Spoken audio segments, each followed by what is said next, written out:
We kick things off with Dalton Russell staring into the camera, calmly explaining that he pulled off a perfectly planned bank robbery on Wall Street. Not only did he rob the bank, but he also casually strolled out the front door afterward. No one caught him. The big mystery? How he managed to pull it off.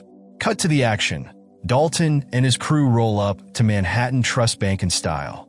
Dalton's the first to walk in, smoothly disabling the security cameras. The team's plan is airtight, and within seconds, they've locked the doors and forced everyone inside onto the ground. Outside, a cop notices smoke coming from the bank.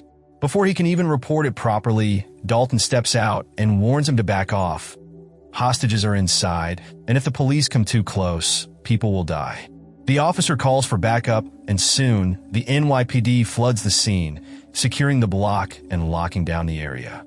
Meanwhile, Arthur Case, the owner of Manhattan Trust, gets the bad news.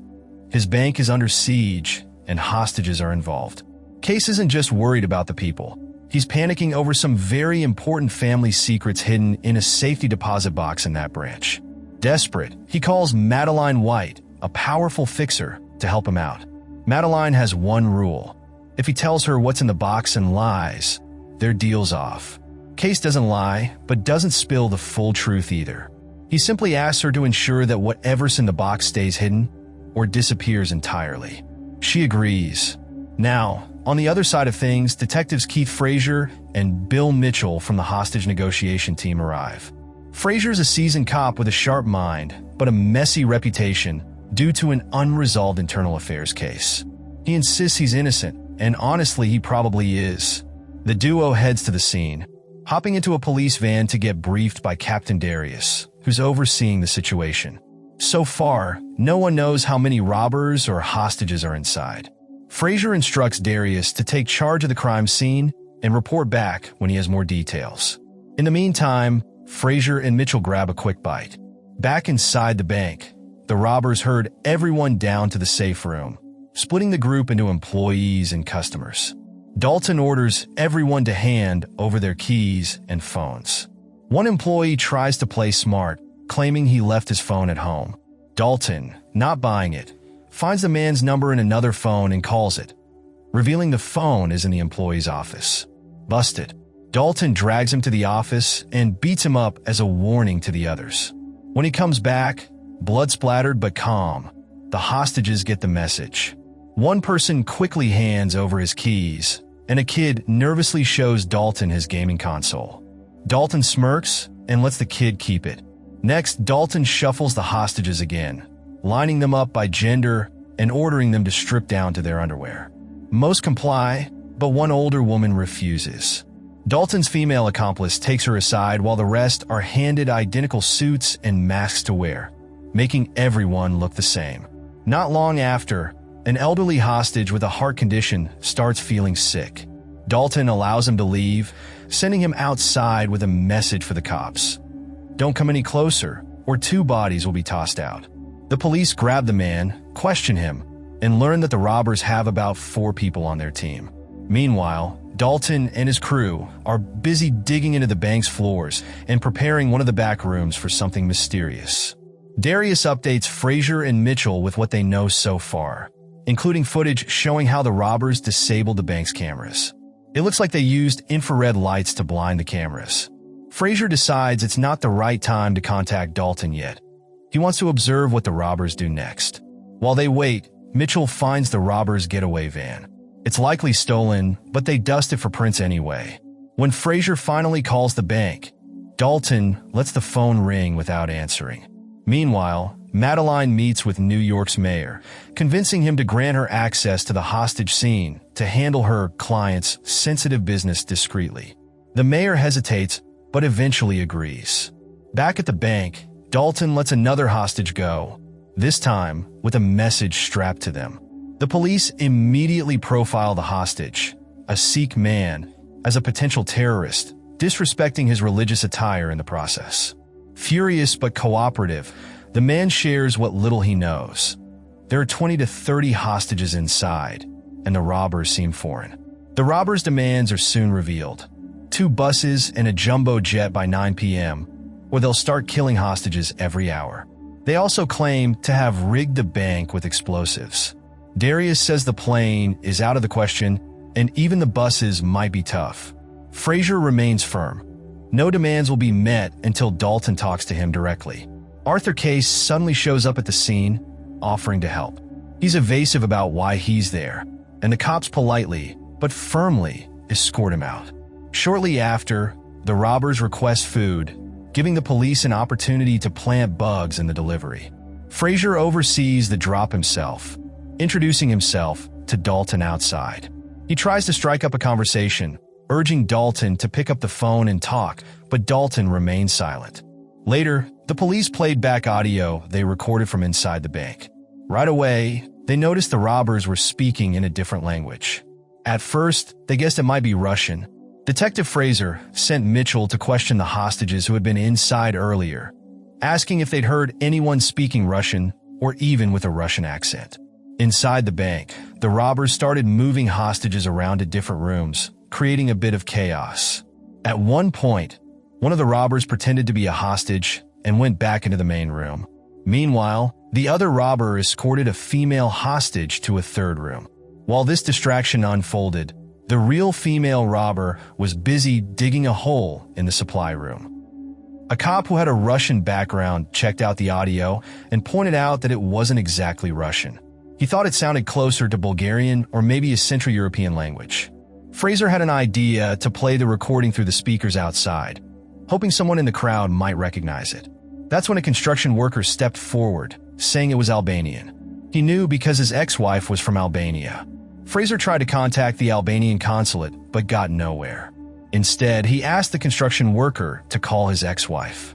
When she arrived, she saw this as a chance to negotiate. She wouldn't help unless they made her parking tickets disappear.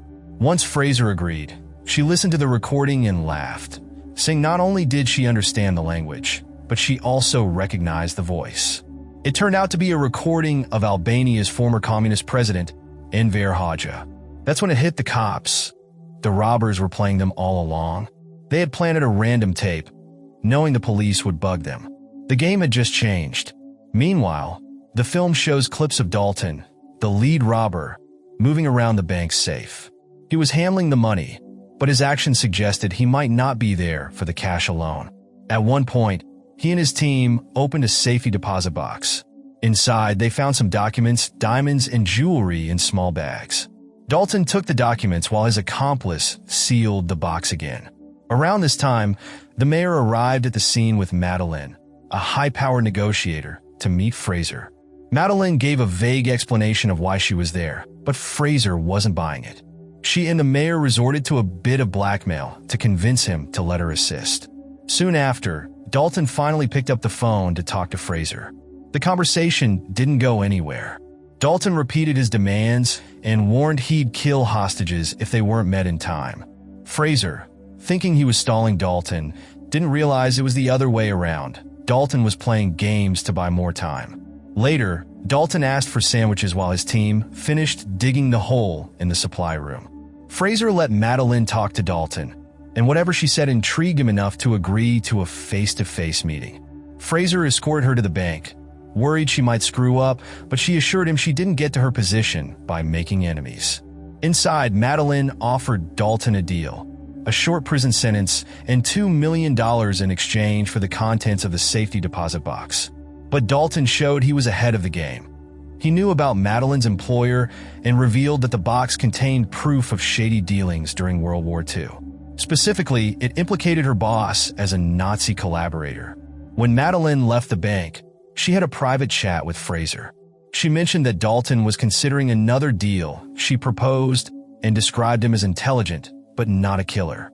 Fraser continued to analyze Dalton, convinced he needed to change tactics because Dalton seemed to anticipate every move. Fraser called Dalton again, offering him a jet if he'd let him check on the hostages. Dalton agreed, and Fraser entered the bank. He confirmed all the hostages were alive and saw a young boy among them. However, Dalton refused to let him take the boy out. Before leaving, Fraser promised the hostages he'd get them all out safely. Fraser confronted Dalton, warning him about the tactical team waiting outside. But Dalton, ever the strategist, outsmarted him. As Fraser neared the exit, he tried to pull off Dalton's mask, but was stopped by another robber. Furious, Dalton demanded buses again. Back outside, Fraser realized the robbers had been eavesdropping on the cops the entire time using a transmitter. But before he could act, Dalton threw smoke grenades, evacuating the hostages. The tactical team stormed the bank, rounding up everyone on the ground, but inside, they found nothing. No robbers, no loot, and no sign of violence. Even the hostage execution was revealed to be a hoax. The robbers' weapons? Fake. With no evidence of a robbery or casualties, the hostages and disguised robbers were taken to the station for questioning. It was impossible to tell who was who. Fraser's boss later informed him that the case was essentially closed, but Fraser wasn't ready to let it go. Fraser pieced together clues about the safety deposit box, leading him back to Madeline. He played a recording of her blackmailing him with the mayor. In exchange for keeping it private, he demanded information about the box. Madeline hinted at its contents but warned him to drop the matter. She later met with her boss, Case, who admitted the box held a Cartier ring that once belonged to Jewish families he'd betrayed during the war. A week after the heist, Dalton's plan was fully revealed. He had hidden behind a false wall in the supply room while the police searched the bank. Once the coast was clear, he emerged, casually walking out as if he were just another customer. On his way out, he even bumped into Fraser, leaving behind a diamond in Fraser's pocket. Later, Fraser used a court order to open the deposit box. Inside, he found gum, the Cartier ring, and a note that read, "Follow the ring." Confronting Case, Fraser showed him the ring and hinted at exposing his war crimes. Laughing with his team afterward, Fraser knew they had Case cornered. Before wrapping up, Fraser interrupted Madeline's lunch, leaving her with the ring and contact information for a war crimes office in Washington. With all the evidence in place, Fraser had successfully taken down a war criminal, an influential broker, and a mayor with questionable ethics. In the final scene, Fraser found the diamond Dalton had planted in his pocket, a sly reminder of the clever heist.